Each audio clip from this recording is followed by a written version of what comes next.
Bonjour, je m'appelle Aïria, j'ai 17 ans, je suis actuellement en classe de 2 à SSP2.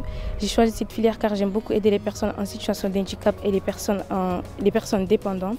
Plus tard, j'aimerais faire infirmière car j'aime beaucoup le changement de passement. Et aujourd'hui, je suis là pour présenter l'association Harry. Suivez-moi, c'est parti.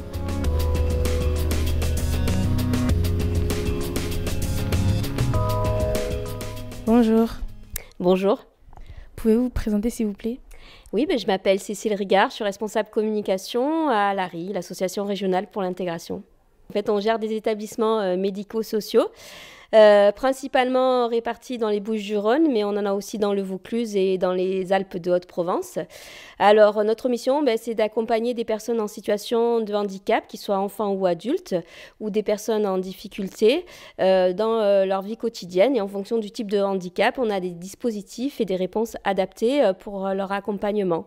Donc, ça peut être des IME, des instituts médico-éducatifs, ou des établissements d'aide par le travail spécialisés.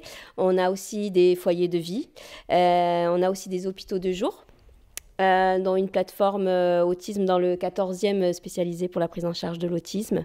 Et aussi, on a des centres de consultation, des CMPP, des CAMS, pour des consultations pour des enfants. Voilà, alors tous ces établissements, ça rassemble à peu près une cinquantaine d'établissements et on regroupe à peu près 1500 salariés. Donc, il y a des professionnels du soin, du social, du médico-social, du paramédical et de l'administratif.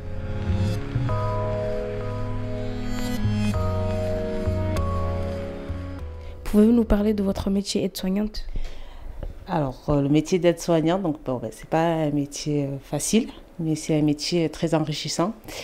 Il faut avoir un côté très humain parce qu'il y a beaucoup de relationnel, que ce soit avec des personnes âgées, avec des personnes dans le polyhandicap. Donc, il faut être assez autonome. Et il faut vraiment aimer ce qu'on fait, parce que sinon, on ne tient pas. Pouvez-vous nous parler du métier d'infirmière? Donc ici, le public, c'est des enfants et des adolescents polyhandicapés. Et moi, mon travail, par exemple, il y a des enfants qui sont nourris par gastrostomie. Donc je m'occupe de les nourrir par gastrostomie, faire les hydratations. Il y a la surveillance des poids. On participe au projet personnalisé de chaque enfant. On fait un écrit sur le suivi médical.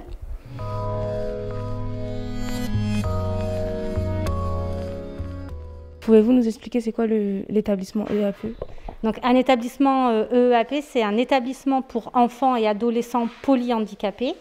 Ça veut dire que c'est un centre qui accueille les enfants à la journée, un peu sur le fonctionnement d'une école, et donc qui accueille des enfants de 3 à 20 ans qui ont un polyhandicap. Dans la première partie, vous avez ici plutôt les locaux du CESAD quand il y a des enfants du service à domicile qui viennent passer un temps ici pour faire une séance d'activité. Ici, vous avez les différents bureaux, donc vous avez des médecins, vous avez des psychologues, des kinésithérapeutes, ergothérapeutes, des éducateurs. Vous avez aussi des psychomotriciens et après des équipements spécifiques comme des salles snooze-et-lane. Pourquoi le personnel a une drôle de tenue aujourd'hui?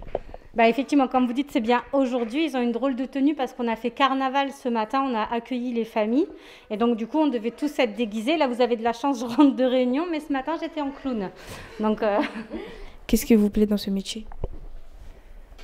Alors, ce qui me plaît, c'est aussi essayer de trouver chez les enfants qui sont encore petits qu'est-ce qui est possible de faire, qu'est-ce qu'ils peuvent nous donner, d'être attentionnés, tout ça.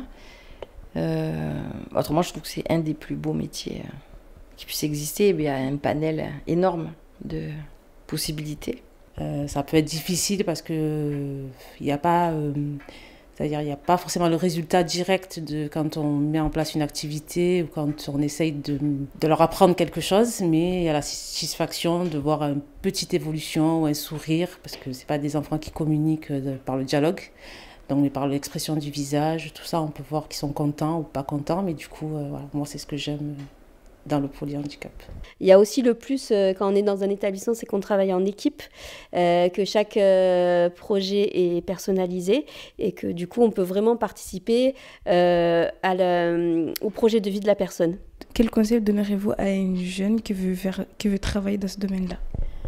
Moi, je dis d'y aller, de le faire, mais vraiment de le faire pour les bonnes raisons, pas forcément pour le salaire ou pas forcément parce que il n'y a pas d'autre choix ou parce qu'il se dit je ne peux pas être infirmière donc je vais faire aide-soignante, mais vraiment parce que tu aimes la personne quoi, et tu as de l'empathie, tu es dans l'autonomie.